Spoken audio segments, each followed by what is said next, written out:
Hi friends, welcome back to the another informative video. So ಈ ಒಂದು video ಯಾರ್ಯಾರು first year engineering ಓದ್ತಿದ್ದೀರಾ ಮತ್ತು ಯಾರ್ಯಾರು ನಿಮ್ಮ ಕೋಡಿಂಗ್ ಜರ್ನಿನ ಸ್ಟಾರ್ಟ್ ಮಾಡಬೇಕು ಅಂತ ಅಂದ್ಕೊಂಡಿದ್ದೀರಾ ಅವರಿಗೆ ಈ ವಿಡಿಯೋ ತುಂಬ ಯೂಸ್ಫುಲ್ ಆಗಿರುತ್ತೆ. ಸೊ ಯಾರಾದರೂ ಮೊದಲನೇ ಬಾರಿ ಈ ಚಾನಲ್ನ ವಿಸಿಟ್ ಮಾಡ್ತಿದ್ದೀರಾ ಅಂತಂದರೆ ಕೂಡಲೇ ಸಬ್ಸ್ಕ್ರೈಬ್ ಮಾಡಿ, ಖಂಡಿತ ಯೂಸ್ಫುಲ್ ಆಗುತ್ತೆ. ಇವಾಗಲೇ ಸಬ್ಸ್ಕ್ರೈಬ್ ಮಾಡೋದಕ್ಕೆ ಹೋಗಬೇಡಿ, ಈ ವಿಡಿಯೋನ ಕಂಪ್ಲೀಟಾಗಿ ನೋಡಿ ಆಯಿತಾ. ಕಂಪ್ಲೀಟಾಗಿ ನೋಡಿದ್ದಾದಮೇಲೆ ಈ ಕಂಟೆಂಟ್ ನಿಮಗೆ ಇಷ್ಟ ಆಯಿತು ಅಂದರೆ ಮತ್ತು ಈ ಚಾನಲಿಂದ ನಿಮಗೆ ಯೂಸ್ಫುಲ್ ಕಂಟೆಂಟು ಸಿಗ್ತಾ ಇರುತ್ತೆ ಅಥವಾ ಇನ್ಫಾರ್ಮೇಷನ್ಸ್ ಯೂಸ್ಫುಲ್ ಆಗುತ್ತೆ ಅಂತಂದರೆ ಸಬ್ಸ್ಕ್ರೈಬ್ ಮಾಡ್ಕೊಳ್ಳಿ ಆಯಿತಾ. ಸೊ ಇಲ್ಲಿ ನಾನು ಹೇಳೋಂಥ ಪ್ರತಿಯೊಂದು ಪಾಯಿಂಟ್ಸ್ ಕೂಡ ನಿಮಗೆ ಯೂಸ್ಫುಲ್ ಆಗುತ್ತೆ ಆಯಿತಾ. ಸೊ ವಿಡಿಯೋನ ಕಂಪ್ಲೀಟಾಗಿ ನೋಡಿ. ಈ ವಿಡಿಯೋದ ಪ್ಲೇಬ್ಯಾಕ್ ಸ್ಪೀಡ್ ಇದೆ ಅಲ್ವಾ, ಅದನ್ನ ಸ್ವಲ್ಪ ಇಂಕ್ರೀಸ್ ಮಾಡ್ಕೊಳ್ಳಿ. ಇಂಕ್ರೀಸ್ ಮಾಡಿಕೊಂಡು ವಿಡಿಯೋ ನೋಡಿ, ನಿಮ್ಮ ಟೈಮ್ ಕೂಡ ಉಳಿಯುತ್ತೆ. So guys, without any further delay, let's dive into the video. Okay, ನಮ್ಮ ಫಸ್ಟ್ ಕ್ವಶನ್ ಏನಂತಂದರೆ why we should learn C programming. C ಪ್ರೋಗ್ರಾಮಿಂಗ್ನ ಯಾಕೆ ಕಲಿಬೇಕು ಅಂತ. ಬ್ರೋ, ಸಿಲೆಬಸಲ್ಲಿ ಇಟ್ಟಿದ್ದಾರೆ ಅದಕ್ಕೆ ಕಲಿಬೇಕು ಅಂತ ಅನ್ನೋದಕ್ಕೆ ಹೋಗಬೇಡಿ, ಅದು ಕೂಡ ಒಂದು ಪಾಯಿಂಟೇ. ಬಟ್ ನೀವು ಸಿ ಕಲಿಯೋದ್ರಿಂದ ಫೌಂಡೇಶನ್ನು ಚೆನ್ನಾಗಿರುತ್ತೆ ಆಯಿತಾ. It is the back bone of modern programming languages. ಅಂದರೆ ನೀವೀಗ ನೆಕ್ಸ್ಟ್ ಹೈಯರ್ ಸೆಮಿಸ್ಟರಲ್ಲಿ C++ ಕಲಿಬೇಕು, ಜಾವಾ ಕಲಿಬೇಕು, ಪೈಥಾನ್ ಕಲಿಬೇಕು. ಸೊ ಇಂಥ ಲ್ಯಾಂಗ್ವೇಜ್ ಎಲ್ಲ ಇರುತ್ತೆ. ಸೊ ಅದಕ್ಕೋಸ್ಕರ ಈ ಸಿ ಲ್ಯಾಂಗ್ವೇಜ್ ನೀವು ಕಲಿತ್ಬಿಟ್ರಿ ಅಂತಂದರೆ ಆ ಎಲ್ಲ ಲ್ಯಾಂಗ್ವೇಜಸ್ಗಳು ಈಸಿ ಆಗಿಬಿಡುತ್ತೆ. ಆಲ್ಮೋಸ್ಟ್ ಸಿಂಟ್ಯಾಕ್ಸ್ ಎಲ್ಲ ಸೇಮ್ ಇರುತ್ತೆ ಆಯಿತಾ. ಸಿಗೂ ಮತ್ತು ಜಾವಾ, C++ ಎಲ್ಲ ಸೇಮ್ ಇರುತ್ತೆ. ಸೊ ಅದಕ್ಕೋಸ್ಕರ ನೀವು ಸಿನ ಕರೆಕ್ಟಾಗಿ ಕಲಿಬೇಕಾಗುತ್ತೆ. ಓಕೆನಾ. ಸೊ ಇಲ್ಲಿ ನೋಡಿ, learning C gives A solid understanding of programming fundamentals. ನೀವು ಏನೋ ಸಿ ಪ್ರೋಗ್ರಾಮಿಂಗ್ ಲ್ಯಾಂಗ್ವೇಜ್ನ ಕರೆಕ್ಟಾಗಿ ಅರ್ಥ ಮಾಡ್ಕೊಂಡ್ಬಿಟ್ರಿ ಅಂತ ಅಂದರೆ ಈ ಉಳ್ಕಿದೆಲ್ಲ ಪ್ರೋಗ್ರಾಮಿಂಗ್ನ ಒಂದು ಫಂಡಮೆಂಟಲ್ಸ್ ಏನಿದೆ, ಸಿಂಟ್ಯಾಕ್ಸ್ ಆಗಿರ್ಬೋದು, ಡಾಟಾ ಫ್ಲೋ ಆಗಿರ್ಬೋದು, ಎಲ್ಲದೂ ಕೂಡ ನಿಮಗೆ ಕ್ಲಿಯರಾಗಿ ಅರ್ಥ ಆಗುತ್ತೆ. Next essential for system level programming. ಅಂದರೆ ನೀವೇನು ಯೂಸ್ ಮಾಡ್ತಿದ್ದೀರಲ್ವ operating systems like Windows, Linux and Mac OS ಆಗಿರ್ಬೋದು, ಆ ಎಲ್ಲ ಆಪ್ರೇಟಿಂಗ್ ಸಿಸ್ಟಮ್ಸ್ಗಳು ಈ ಸಿ ಲ್ಯಾಂಗ್ವೇಜಿಂದನೇ ಬಿಲ್ಟ್ ಆಗಿರುತ್ತೆ. ಓಕೆನಾ. ಸೊ ನಾನು ಮೊದಲೇ ಹೇಳಿರೋ ಹಾಗೆ builds a strong programming foundation ಚೆನ್ನಾಗಿರುತ್ತೆ ಅಂದ್ಕೊಳ್ಳಿ. ಓಕೆನಾ. Next once you master in C language then other language are very easy. ನೀವೇನಾದರೂ ಸಿ ಲ್ಯಾಂಗ್ವೇಜ್ನ ಪರ್ಫೆಕ್ಟಾಗಿ ಕಲ್ತ್ಬಿಟ್ರಿ ಅಂತಂದರೆ ಬೇರೆ ಎಲ್ಲ ಲ್ಯಾಂಗ್ವೇಜ್ಗಳು ಈಸಿ ಆಗಿಬಿಡುತ್ತೆ. ಯಾಕಂದರೆ ನಿಮಗೆ ಈ ಸಿಂಟ್ಯಾಕ್ಸ್ ಎಲ್ಲ ಅರ್ಥ ಮಾಡ್ಕೊಂಡಿರ್ತೀರಲ್ವ ಕರೆಕ್ಟಾಗಿ. ಸೊ ಅದಕ್ಕೋಸ್ಕರ ಈಸಿ ಆಗಿಬಿಡುತ್ತೆ ಬೇರೆ ಲ್ಯಾಂಗ್ವೇಜಸ್ಸು. ಸೊ ಅದಕ್ಕೋಸ್ಕರನೇ ಈ ಸಿ ಲ್ಯಾಂಗ್ವೇಜನ್ನು ನಿಮ್ಮ ಫಸ್ಟ್ ಇಯರಲ್ಲೇ ಇಟ್ಟಿರ್ತಾರೆ. ಈಗ ಸಿ ಲ್ಯಾಂಗ್ವೇಜೇ ಕಲಿದೇನೆ ನೀವು ಬೇರೆ ಲ್ಯಾಂಗ್ವೇಜಸ್ಸು ಕಲಿಯೋದಕ್ಕಾಗಲ್ಲ, ತುಂಬ ಕಷ್ಟ ಆಗಿಬಿಡುತ್ತೆ. ಸೊ ಅದಕ್ಕೋಸ್ಕರ ಸಿ ಲ್ಯಾಂಗ್ವೇಜನ್ನು ನಿಮ್ಮ ಫಸ್ಟ್ ಇಯರಲ್ಲೇ ಇಟ್ಬಿಟ್ಟಿರ್ತಾರೆ. ಓಕೆನಾ. ನೆಕ್ಸ್ಟು ನಾನೀಗ ಸ್ಟೆಪ್ ಬೈ ಸ್ಟೆಪ್ ಸ್ಟ್ರಾಟಜಿನ ಹೇಳ್ಕೊಡ್ತಾ ಇದ್ದೀನಿ ಹೇಗೆಲ್ಲ ಕಲಿಬೇಕು ಸಿ ಪ್ರೋಗ್ರಾಮಿಂಗ್ ಅಂತ. ಸೊ ನೀವು ಮಾಡಬೇಕಾಗಿರೋ ಫಸ್ಟ್ ಸ್ಟೆಪ್ ಏನು ಅಂತಂದರೆ start by understanding the basic building blocks of C. ನೀವು ಯಾವುದೇ ಒಂದು ಪ್ರೋಗ್ರಾಮ್ನ ಅಥವಾ ಯಾವುದೇ ಒಂದು ಲ್ಯಾಂಗ್ವೇಜ್ ಕಲಿತಿದ್ರೆ ಅಂತಂದರೆ ಆ ಒಂದು ಲ್ಯಾಂಗ್ವೇಜಿನ ಓವರ್ ವ್ಯೂ ಸ್ಟ್ರಕ್ಚರ್ ತಿಳ್ಕೊಂಡಿರ್ಬೇಕಾಗುತ್ತೆ. ನೀವು ಆ ಸ್ಟ್ರಕ್ಚರ್ ತಿಳ್ಕೊಂಡೇ ಏನು ಮಾಡೋದಕ್ಕಾಗಲ್ಲ. ನೀವು ಡೈರೆಕ್ಟ್ ಹಾಗೆ ಎಂಟ್ರಿ ಆಗಿಬಿಟ್ರೆ ಅಂದರೆ ನಿಮಗೆ ತುಂಬ ಕಷ್ಟ ಆಗಿಬಿಡುತ್ತೆ. ಸೊ ಅದಕ್ಕೋಸ್ಕರ you should start from basic ಆಯಿತಾ. ಸೊ ಸ್ಟ್ರಕ್ಚರ್ ಹೇಗಿರುತ್ತೆ ಅಂದರೆ ಸಿ ಪ್ರೋಗ್ರಾಮ್ದು ಫಸ್ಟು ಒಂದು ಹೆಡರ್ ಸೆಕ್ಷನ್ ಇರುತ್ತೆ ಆಯಿತಾ. ಹೆಡರ್ ಸೆಕ್ಷನ್ ಆದಮೇಲೆ ಅಲ್ಲಿ ಗ್ಲೋಬಲ್ ಡಿಕ್ಲರೇಷನ್ ಸೆಕ್ಷನ್ ಅಂತ ಇರುತ್ತೆ, ಆಮೇಲೆ ಕಾನ್ಸ್ಟಂಟ್ ಡಿಕ್ಲರೇಷನ್ ಸೆಕ್ಷನ್ ಅಂತ ಇರುತ್ತೆ, ಆಮೇಲೆ ನಿಮ್ಮ ಮೇನ್ ಫಂಕ್ಷನ್ ಬರುತ್ತೆ, ಮೇನ್ ಮೆಥಡ್ ಆಯಿತಾ. ನಿಮ್ಮ ಡಾಟಾ ಫ್ಲೋ ಅಥವಾ ನಿಮ್ಮ ಫ್ಲೋ ಆಫ್ ಎಕ್ಸಿಕ್ಯೂಷನ್ ಸ್ಟಾರ್ಟ್ ಆಗೋದು ಇಲ್ಲಿಂದ. ಇಂಟ್ ಮೇನ್ ಇದೆ ಅಂತ ಇಲ್ಲಿಂದ ಸ್ಟಾರ್ಟ್ ಆಗುತ್ತೆ. ಅಲ್ಲಿ ನೀವು ನಿಮ್ಮ ವೇರಿಯೇಬಲ್ನ ಡಿಕ್ಲೇರ್ ಮಾಡ್ಕೋಬೇಕಾಗಿರುತ್ತೆ. ಆ ಡಿಕ್ಲೇರ್ ಮಾಡಿರೋ ವೇರಿಯೇಬಲ್ಸ್ನ ನೀವು ಪ್ರಿಂಟ್ ಆಫ್ ಸ್ಟೇಟ್ಮೆಂಟಲ್ಲಿ ಯೂಸ್ ಮಾಡ್ಕೋಬೋದಾಗಿರುತ್ತೆ. ಓಕೆನಾ. ಆಮೇಲೆ ರಿಟರ್ನ್ ಸ್ಟೇಟ್ಮೆಂಟು. ಈ ರಿಟರ್ನ್ ಸ್ಟೇಟ್ಮೆಂಟ್ ಏನಂತ ಹೇಳುತ್ತೆ ಅಂದರೆ ನಿಮ್ಮ ಪ್ರೋಗ್ರಾಮು ಇಲ್ಲಿಗೆ ಎಂಡ್ ಆಗಿದೆ, ನೀವು ಹೋಗಿಬಿಡಿ ವಾಪಸ್ ಅಂತ. ಓಕೆನಾ. ಈ ಸ್ಟ್ರಕ್ಚರ್ನ ಕರೆಕ್ಟಾಗಿ ತಿಳ್ಕೊಳ್ಳಿ ಆಯಿತಾ. ನೆಕ್ಸ್ಟು ನೀವು ಮಾಡಬೇಕಾಗಿರೋಂಥ ಸೆಕೆಂಡ್ ಸ್ಟೆಪ್ ಏನು ಅಂದರೆ syntax. You should know syntax ಆಯಿತಾ. ಸಿಂಟ್ಯಾಕ್ಸ್ ಅಂದರೆ ಏನಿಲ್ಲ, ನಾನು ಈಗ ಹೇಳ್ಕೊಟ್ಟೆ ಅಲ್ವಾ. ಫಸ್ಟು ಹೆಡರ್ ಫೈಲ್ಸ್ ಇರುತ್ತೆ, ಆಮೇಲೆ ಮೇನ್ ಮೆಥಡ್ ಇರುತ್ತೆ, ಆಮೇಲೆ ಇಲ್ಲಿ ಡಿಕ್ಲರೇಷನ್, ವೇರಿಯಬಲ್ ಡಿಕ್ಲರೇಷನ್ನ ಇಲ್ಲಿ ಮೇನ್ ಮೆಥಡ್ ಒಳಗಡೆ ಮಾಡ್ತೀವಿ, ಆಮೇಲೆ ರಿಟರ್ನ್ ಸ್ಟೇಟ್ಮೆಂಟ್ ಇರುತ್ತೆ. ಇದೇ ಸಿಂಟ್ಯಾಕ್ಸ್ ಆಗಿರುತ್ತೆ. ಅಂದರೆ an overview structure of a language ಆಯಿತಾ. ಸಿಂಟ್ಯಾಕ್ಸ್ ಅಂದರೆ ಅಷ್ಟೇ. ಸಿಂಟ್ಯಾಕ್ಸ್ನ ಕರೆಕ್ಟಾಗಿ ಅರ್ಥ ಮಾಡ್ಕೊಳ್ಳಿ. ಒಂದು ಥಿಂಗ್, ಆಮೇಲೆ ಇಲ್ಲಿ ಸೆಮಿಕಲನ್ ಇದೆ ಅಲ್ವಾ, ನೀವು ಪ್ರೋಗ್ರಾಮ್ ಬರಿತಾ ಸೆಮಿಕಲನ್ ಮಿಸ್ ಮಾಡಿಬಿಟ್ಟಿರ್ತೀರ. ಓಕೆನಾ. ಆ ಸೆಮಿಕಲನ್ ಮಿಸ್ ಆದರೂ ಕೂಡ ಸಿಂಟ್ಯಾಕ್ಸ್ ಎರರ್ ಅಂತಲೇ ತೋರಿಸುತ್ತೆ ಆಯಿತಾ. ಆ ಸೆಮಿಕಲನ್ನ ಕರೆಕ್ಟಾಗಿ ನೆನಪಲ್ಲಿ ಇಟ್ಕೊಳ್ಳಿ ಆಯಿತಾ. Next keywords, ವೇರಿಯೇಬಲ್ಸು. ಕೀವರ್ಡ್ಸ್ ಅಂತಂದರೆ ಯಾವುದೇ ಲ್ಯಾಂಗ್ವೇಜ್ ತಗೊಳ್ಳಿ ನೀವು, ಯಾವುದೇ ಒಂದು ಪ್ರತಿಯೊಂದು ಲ್ಯಾಂಗ್ವೇಜಲ್ಲೂ ಒಂದಿಷ್ಟು ವರ್ಡ್ಸು ರಿಸರ್ವ್ ಆಗಿರುತ್ತೆ ಆ ಲ್ಯಾಂಗ್ವೇಜ್ಗೆ. ಆ ವರ್ಡ್ಸ್ನ ನೀವು ಎಲ್ಲಿ ಬೇಕಾದಲ್ಲಿ ಯೂಸ್ ಮಾಡೋಕ್ಕಾಗಲ್ಲ. ಒಂದಿಷ್ಟು ಸರ್ಟೇನ್ ಸಿಚುವೇಶನ್ಸಲ್ಲಿ ಮಾತ್ರ ನೀವು ಯೂಸ್ ಮಾಡ್ಕೋಬೇಕಾಗಿರುತ್ತೆ. ಆಮೇಲೆ ವೇರಿಯೇಬಲ್ಸ್ ಅಂತಂದರೆ ಈಗ ನೀವು ಯಾವುದೋ ಒಂದು ಡಾಟಾನ ಸ್ಟೋರ್ ಮಾಡಬೇಕಂತ ತಿಳ್ಕೊಳ್ಳಿ. ಈಗ ಸಪೋಸ್ ಈಗ 10 ತಗೊಳ್ಳಿ. 10 ಅನ್ನೋ ಇಂಟಿಜರ್ ವ್ಯಾಲ್ಯೂನ ನಾನು ಒಂದು ಹತ್ರ ಸ್ಟೋರ್ ಮಾಡಬೇಕು ಅಂದರೆ ಆ ಸ್ಟೋರ್ ಮಾಡೋದಕ್ಕೆ ಒಂದಿಷ್ಟು ಜಾಗ ಬೇಕಲ್ವ ನಮಗೆ. ತಡೀರಿ, ನಾನು ಒಂದು ಬರೆಯೋದ್ರ ಮುಖಾಂತರ ತಿಳಿಸ್ಕೊಡ್ತೀನಿ. ಓಕೆ, ಸಪೋಸ್ ಈಗ ಒಂದು ನಂಬರು, ಇಂಟಿಜರ್ ನಂಬರು 10 ಅಂತ ತಗೊಳ್ಳಿ. ಓಕೆನಾ. 10ನ ನಾವು ಒಂದು ಜಾಗದಲ್ಲಿ ಸ್ಟೋರ್ ಮಾಡಬೇಕು, ಆಯಿತಾ. ಒಂದು ಜಾಗದಲ್ಲಿ ಸ್ಟೋರ್ ಮಾಡ್ತೀವಿ. ಯಾವ ಒಂದು ಜಾಗದಲ್ಲಿ ನಾವು ಸ್ಟೋರ್ ಮಾಡ್ತೀವಲ್ವ ಆ ಜಾಗದ ಹೆಸರೇ ವೇರಿಯಬಲ್ ಅಂತ, ಓಕೆನಾ. ಈಗ 10 ಅನ್ನೋದನ್ನ ನಾನು ಎ ಅಂತ ಸ್ಟೋರ್ ಮಾಡಿದ್ದೀನಿ. ಎ ಅನ್ನೋ ಈ ಜಾಗದಲ್ಲಿ 10 ಸ್ಟೋರ್ ಆಗುತ್ತೆ, ಆಯಿತಾ. ಈ ಎ ಅನ್ನೋದು ವೇರಿಯಬಲ್ ಆಗಿರುತ್ತೆ, ಈ 10 ಅನ್ನೋದು ಇದು ಇಂಟಿಜರ್ ವ್ಯಾಲ್ಯೂ, ಓಕೆನಾ. ಈ ಕೀವರ್ಡ್ಸ್ ಅಂತ ಅಂದರೆ ಹೇಳಿದಲ್ವಾ ರಿಸರ್ವ್ ವರ್ಡ್ಸ್ ಆಗಿರುತ್ತೆ. ಅಂದರೆ ಇಂಟ್ ಆಗಿರ್ಬೋದು, ಮೇನ್ ಅಂತ ಬರಿತೀವಲ್ವ ಅದಾಗಿರ್ಬೋದು, ರಿಟರ್ನ್, ಆಮೇಲೆ ಸ್ವಿಚ್ಚು, ಇಫ್ ಎಲ್ಸು ಹಿಂಗೆ ಬರಿತೀವಲ್ವ ಅವು ಕೀವರ್ಡ್ಸು. ಆ ಕೀವರ್ಡ್ಸ್ನ ನೀವು ಇಲ್ಲಿ ಏನೋ ವೇರಿಯಬಲ್ ಆಗಿ ಯೂಸ್ ಮಾಡೋದಕ್ಕಾಗಲ್ಲ. ಸರ್ಟೆನ್ ರೂಲ್ಸ್ ಇದ್ದಾವೆ, ಆಯಿತಾ. ಐಡೆಂಟಿಫೈಯರ್ನ ಹೇಗೆ ಎಲ್ಲೆಲ್ಲ ಯೂಸ್ ಮಾಡಬೇಕು ಅಂತ ಹಾಗೆಲ್ಲ ರೂಲ್ಸ್ ಇದ್ದಾವೆ. ಆ ರೂಲ್ಸ್ನ ಕರೆಕ್ಟಾಗಿ ತಿಳ್ಕೊಳ್ಳಿ, ಆಯಿತಾ. ಗೂಗಲ್ ಮಾಡಿ, ಆಯಿತಾ. ಗೂಗಲ್ ಮಾಡಿದರೆ ಎಲ್ಲ ಸಿಕ್ಬಿಡುತ್ತೆ ನಿಮಗೆ. ಆಮೇಲೆ ಡಾಟಾ ಟೈಪ್ ಅಂತಂದರೆ ಈಗ ನೀವು ಎದ್ರಲ್ಲಿ ಏನು ಸ್ಟೋರ್ ಮಾಡಿದ್ರಿ 10 ಅಲ್ವಾ. 10 ಅನ್ನೋದೇನು ಇಂಟಿಜರ್ ಅಲ್ವಾ.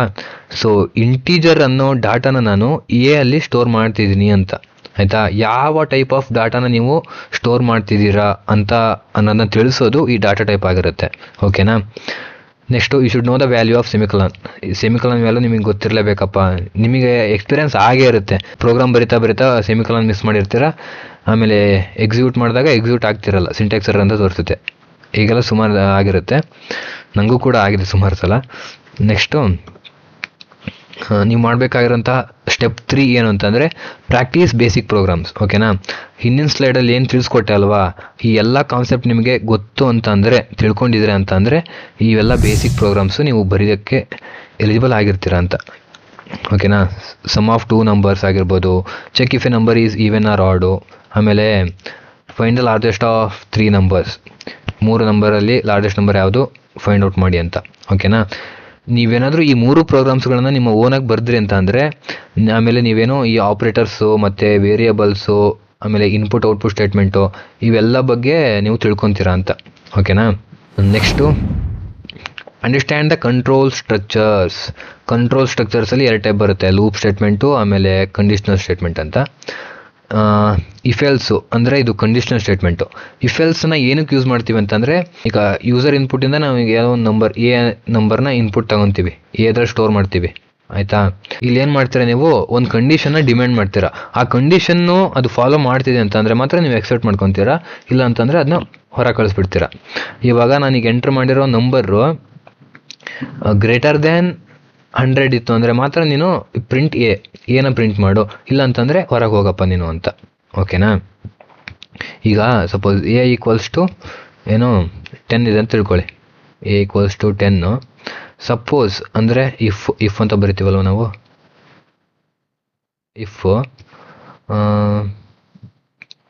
If A is greater than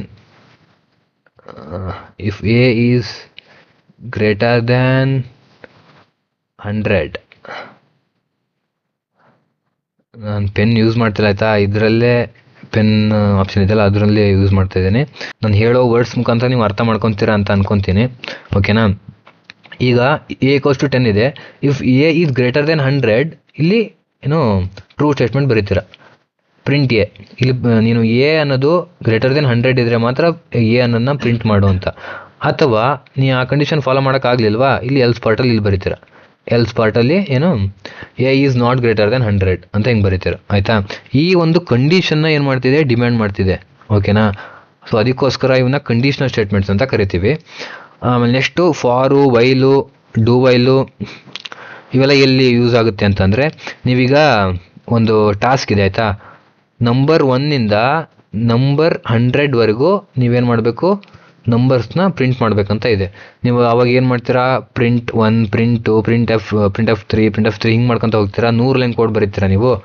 ಹಂಗೆ ಬರೆದ್ರೆ ಅದು ಸರಿ ಅನಿಸಲ್ಲ, ಓಕೆನಾ. ಅದಕ್ಕೋಸ್ಕರ ಏನು ಮಾಡಬೇಕು, ಈ ಫಾರ್ ಲೂಪ್ಸು, ವೈಲ್ ಲೂಪ್ಸ್ ಎಲ್ಲ ಯೂಸ್ ಮಾಡಬೇಕಾಗುತ್ತೆ. ಇಂಥ ಒಂದು ರಿಪಿಟೇಟಿವ್ ಟಾಸ್ಕ್ನ ಹ್ಯಾಂಡಲ್ ಮಾಡೋದಕ್ಕೋಸ್ಕರ ಈ ಲೂಪ್ ಸ್ಟೇಟ್ಮೆಂಟ್ ಇರುತ್ತೆ, ಓಕೆನಾ. ನೆಕ್ಸ್ಟು ನೀವು ಮಾಡಬೇಕಾಗಿರೋಂಥ 5th ಸ್ಟೆಪ್ ಏನು ಅಂತಂದರೆ ಅಂಡರ್ಸ್ಟ್ಯಾಂಡ್ ಅರೇ ಆ್ಯಂಡ್ ಸ್ಟ್ರಿಂಗ್ಸ್, ಆಯಿತಾ. ಅರೇಸು ಮತ್ತು ಸ್ಟ್ರಿಂಗ್ಸು ಎಸೆನ್ಷಿಯಲ್ ಟಾಪಿಕ್ಸ್, ಆಯಿತಾ. ನಿಮ್ಮ ಈ ಸಿ ಲ್ಯಾಂಗ್ವೇಜಲ್ಲಿ ತುಂಬ ಮುಖ್ಯವಾದಂಥವು ಅರೇಸು ಮತ್ತು ಸ್ಟ್ರಿಂಗ್ಸು. ಏನಕ್ಕೆ ಯೂಸ್ ಮಾಡ್ತಾರೆ ಅರೇಸ್ನ, ಈಗ ಎ ಅನ್ನೋ ವೇರಿಯಬಲಲ್ಲಿ 10 ಅಂತ ಸ್ಟೋರ್ ಮಾಡಿದ್ರಿ ಅಲ್ವಾ.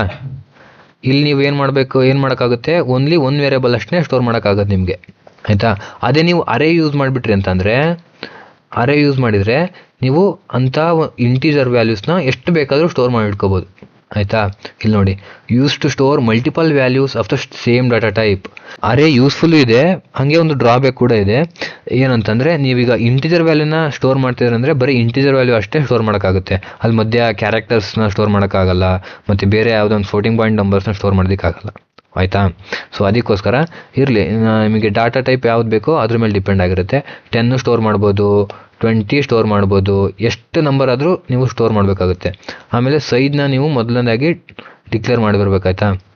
ಎ ಆಫ್ ನೀವು ಎಷ್ಟು ನಂಬರ್ನ ಡಿಕ್ಲೇರ್ ಮಾಡೋಕೆ ಹೊರಟಿದ್ದೀರಾ, ಎ ಆಫ್ 5 ಎಷ್ಟು ಅಂತ ಮೊದಲೇ ಡಿಕ್ಲೇರ್ ಮಾಡಬೇಕಾಗುತ್ತೆ. ಆಯಿತಾ, okay. Strings are nothing but the array of characters. ಈಗ ಕ್ಯಾರೆಕ್ಟರ್ ಅಂತ ಅಂದರೆ ಏನು, ಎ ಬಿ ಅಂತ ಕರಿತಿಲ್ವ ಕ್ಯಾರೆಕ್ಟರು, ಅದೇ ಸ್ಟ್ರಿಂಗ್ ಅಂತ ಅಂದರೆ ಏನಿಲ್ಲ, ಎ ಬಿ ಸಿ ಅಂತ ಹಿಂಗೆ ಒಟ್ಟಿಗೆ ಬರೆದ್ರೆ ಅದೇ ಸ್ಟ್ರಿಂಗ್ ಆಗುತ್ತೆ. ಅದಕ್ಕೋಸ್ಕರ ನಾವು ಸ್ಟ್ರಿಂಗ್ನ ಏನು ಕರಿತೀವಿ, ಅರೇ ಆಫ್ ಕ್ಯಾರೆಕ್ಟರ್ಸ್ ಅಂತ ಕರಿತೀವಿ. ಇವೆಲ್ಲ ಕಾನ್ಸೆಪ್ಟ್ ಬಗ್ಗೆ ತಿಳ್ಕೊಳ್ಳಿ ಆಯಿತಾ. ಈಸಿ ಆಗಿರುತ್ತೆ ಈ ಕಾನ್ಸೆಪ್ಟು. ಫಸ್ಟ್ ಇಯರ್ಸಲ್ಲಿ ಎಲ್ಲ ಬೇಸಿಕ್ಸ್ ಇರುತ್ತೆ ಆಯಿತಾ. ಸೊ ಅದಕ್ಕೋಸ್ಕರ ಬೇಸಿಕ್ಸ್ನ ಕರೆಕ್ಟಾಗಿ ತಿಳ್ಕೊಳ್ಳಿ. ನೆಕ್ಸ್ಟು ಸ್ಟೆಪ್ 6 ಏನಂತಂದರೆ ಲರ್ನ್ ಫಂಕ್ಷನ್ಸು. ಫಂಕ್ಷನ್ಸ್ನ ನೀವು ಕರೆಕ್ಟಾಗಿ ತಿಳ್ಕೊಬೇಕಾಗಿರುತ್ತೆ. ಏನು ನೋಡಿ, ಇಲ್ಲಿ functions help you write modular and reusable code.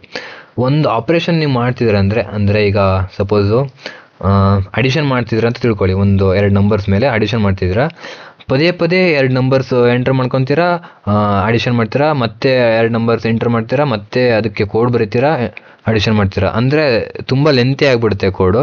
So ಅದಕ್ಕೋಸ್ಕರ ಒಂದು ಫಂಕ್ಷನಲ್ಲಿ ಆ ಒಂದು ಆಪ್ರೇಷನ್ನ ನೀವು ಡಿಫೈನ್ ಮಾಡಿಬಿಟ್ರೆ, ನೀವು ಯಾವ್ಯಾವ ನಂಬರ್ಸ್ನ ಎಂಟ್ರ್ ಮಾಡ್ತೀರಲ್ವ, ಆ ನಂಬರ್ಸು ಆ ಫಂಕ್ಷನ್ ಒಳಗೆ ಹೋಗಿ ನೀವು ಯಾವ ಒಂದು ಆಪ್ರೇಷನ್ ಮಾಡಿರ್ತೀರ ಅಲ್ಲಿ ಆ ಆಪ್ರೇಷನ್ನ ಅದು ಮಾಡಿ ಔಟ್ಪುಟ್ ಕೊಟ್ಬಿಡುತ್ತೆ ನಿಮಗೆ. ಸೊ ಅದಕ್ಕೋಸ್ಕರ ಈ ಫಂಕ್ಷನ್ಸು ತುಂಬ ಅಂದರೆ ತುಂಬ ಹೆಲ್ಪ್ ಆಗುತ್ತೆ ಆಯಿತಾ.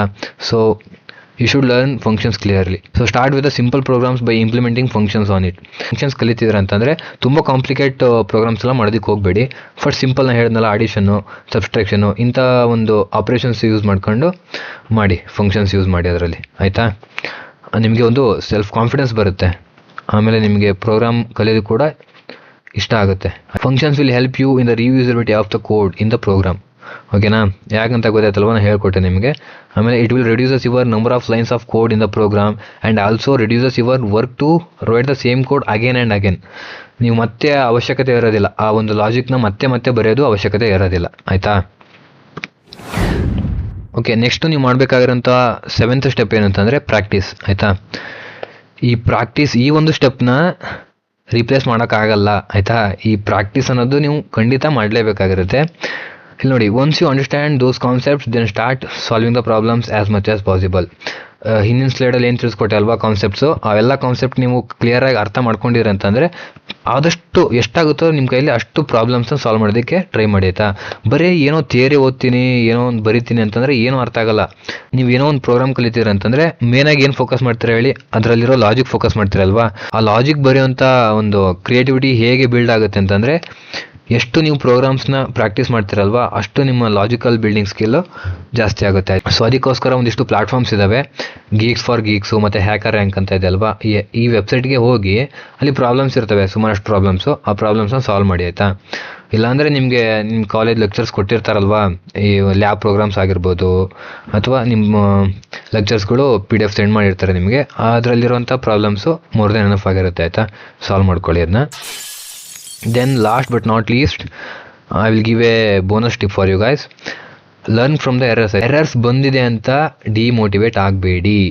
ಯಾಕಂದರೆ ಸುಮಾರಷ್ಟು ಅನ್ನೋಕ್ಕಿಂತ ಎಲ್ಲ ಒಂದು ಪ್ರೋಗ್ರಾಮ್ಸು ನಾವು ಹೇಗೆ ಕಲಿತೀವಿ ಅಂತಂದರೆ, ಆ ಎರರ್ ಮೆಸೇಜ್ ಇರುತ್ತಲ್ವಾ, ಏನು ಎರರ್ ಇದೆ, ನಾನು ಅದನ್ನ ಹೇಗೆ ಸಾಲ್ವ್ ಮಾಡ್ಕೋಬೇಕು ಅನ್ನೋ ಒಂದು ಕಾನ್ಸೆಪ್ಟ್ ಮುಖಾಂತರ ನೀವು ಪ್ರೋಗ್ರಾಮಿಂಗ್ ಲಾಜಿಕಲ್ ಸ್ಕಿಲ್ಸ್ನ ಕಲಿತೀರಲ್ವಾ. ಸೊ ಅದಕ್ಕೋಸ್ಕರ ನಾನು ಹೇಳ್ತಿರೋದು ಲರ್ನ್ ಫ್ರಮ್ ದ ಎರರ್ಸ್ ಅಂತ. ಓಕೆನಾ, ಎರರ್ಸ್ ಇರಲೇಬೇಕು. ಎರರ್ಸ್ ಯಾರು ಕೂಡ ಪರ್ಫೆಕ್ಟ್ ಇಲ್ಲ ಇಲ್ಲಿ. ಆಯಿತಾ, ಎರರ್ಸ್ ಮಾಡ್ದೇ ಯಾರು ಎಕ್ಸಿಕ್ಯೂಟ್ ಮಾಡೋಕ್ಕಾಗಲ್ಲ. ಸೊ ಎರರ್ಸಿಂದಲೇ ನೀವು ಕಲಿಬೇಕಾಗುತ್ತೆ. ಓಕೆನಾ, ನೆಕ್ಸ್ಟು ಬಿ ಕನ್ಸಿಸ್ಟೆಂಟ್. ಇವತ್ತೊಂದಿನ ನಾನು ಹೇಳಿದೆ ಅಂತ ಹೋಗಿ ಒಂದಿಷ್ಟು 2 ಪ್ರಾಬ್ಲಮ್ ಸಾಲ್ವ್ ಮಾಡಿದೆ, ನಾಳೆ ಬಿಟ್ಟಾಕ್ದೆ ಅನ್ನೋ ಹಾಗಿಲ್ಲ.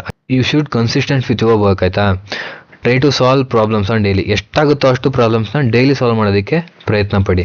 ಗೈಸ್, ಇದಿಷ್ಟು ನಾನು ನಿಮಗೆ ಕೊಡ್ಬೋದಾದಂಥ ಟಿಪ್ಸ್ಗಳು. ಸೊ ಇಲ್ಲಿ ನಾನು ಏನು ಹೇಳಿದೆ ನಿಮಗೆ ಎಲ್ಲ ಒಂದು ಥಿಯರಿ ಪಾರ್ಟ್ನ ಹೇಳ್ಕೊಟ್ಟೆ ಅಲ್ವಾ. ಸೊ ನಾನು ಈ ವಿಡಿಯೋದಲ್ಲೇ ನಿಮಗೆ ಕೋಡ್ ಎಕ್ಸಿಕ್ಯೂಟ್ ಮಾಡಿಬಿಟ್ಟು ಕಾನ್ಸೆಪ್ಟ್ನ ಅರ್ಥ ಮಾಡಿಸೋಣ ಅಂತ ಇದ್ದೆ, ಬಟ್ ಇದು ತುಂಬ ಲೆಂತಿ ಆಗಿಬಿಡುತ್ತೆ. ಇದೇ ಸುಮಾರಷ್ಟು ಲೆಂತಿ ಆಗಿಬಿಡ್ತು. ಸೊ ನೀವು ನೋಡೋದಕ್ಕೆ ಇಷ್ಟಪಡಲ್ಲ ಲೆಂತಿ ವೀಡಿಯೋಸು. ಸೊ ಅದಕ್ಕೋಸ್ಕರ ನಾನೇನು ಇನ್ನೊಂದು ಪಾರ್ಟ್ ಅಂತ ಮಾಡ್ತೀನಿ ಆಯಿತಾ. ಇದೇ ವಿಡಿಯೋದು ಇನ್ನೊಂದು ಪಾರ್ಟ್ ಮಾಡ್ತೀನಿ. ಅದರಲ್ಲಿ ನಾನು ಏನೇನು ಕಾನ್ಸೆಪ್ಟ್ ಹೇಳ್ಕೊಟ್ಟೆ ಅಲ್ವಾ, ಆ ಎಲ್ಲ ಕಾನ್ಸೆಪ್ಟ್ದು ಕೋಡ್ ಬರೆದ್ಬಿಟ್ಟು ಎಕ್ಸಿಕ್ಯೂಟ್ ಮಾಡಿ ನಿಮಗೆ ಕಾನ್ಸೆಪ್ಟ್ನ ಕ್ಲಿಯರಿಟಿ ಮಾಡ್ತೀನಿ ಆಯಿತಾ. ಸೊ ನೆಕ್ಸ್ಟ್ ಪಾರ್ಟ್ಗೆ ವೇಟ್ ಮಾಡಿ. ಹಾಗೆ ಈ ವಿಡಿಯೋ ಇಷ್ಟ ಆಯಿತು ಅಂತಂದರೆ ಲೈಕ್ ಮಾಡಿ, ತುಂಬ ಇಷ್ಟ ಆಯಿತು ಅಂತಂದರೆ ಸಬ್ಸ್ಕ್ರೈಬ್ ಮಾಡ್ಕೊಳ್ಳಿ, ಪಕ್ಕದಲ್ಲಿರೋ ಬೆಲ್ ಐಕನ್ ಮೇಲೆ ಪ್ರೆಸ್ ಮಾಡಿ, ಅಲ್ಲಿ ನೋಟಿಫಿಕೇಷನ್ ಆಲ್ ಕೊಡಿ. ನಿಮಗೆ ನಾನು ಏನೋ ಒಂದು ವೀಡಿಯೋ ಮಾಡಿದ್ರು ಕೂಡ ನಿಮಗೆ ಫಸ್ಟ್ ರೀಚ್ ಆಗುತ್ತೆ. ಮತ್ತು ಆದಷ್ಟು ನಿಮ್ಮ ಫ್ರೆಂಡ್ಸ್ಗೂ ಕೂಡ ಶೇರ್ ಮಾಡಿ ಆಯಿತಾ, ಅವರಿಗೂ ಇದು ಯೂಸ್ಫುಲ್ ಆಗುತ್ತೆ. ಎಷ್ಟು ಜನಕ್ಕೆ ಆಗುತ್ತೋ ಅಷ್ಟು ಜನಕ್ಕೆ ಶೇರ್ ಮಾಡಿ ಆಯಿತಾ. ಈ ಇನ್ಫಾರ್ಮೇಷನು ಎಲ್ಲರಿಗೂ ರೀಚ್ ಆಗಬೇಕು, ಈ ನನ್ನ ಕಂಟೆಂಟು ಎಲ್ಲರಿಗೂ ಕೂಡ ರೀಚ್ ಆಗಲಿ, ಓಕೆನಾ. So guys, that's all for today's video. Meet in the next informative video. Till then keep learning. Thanks for watching.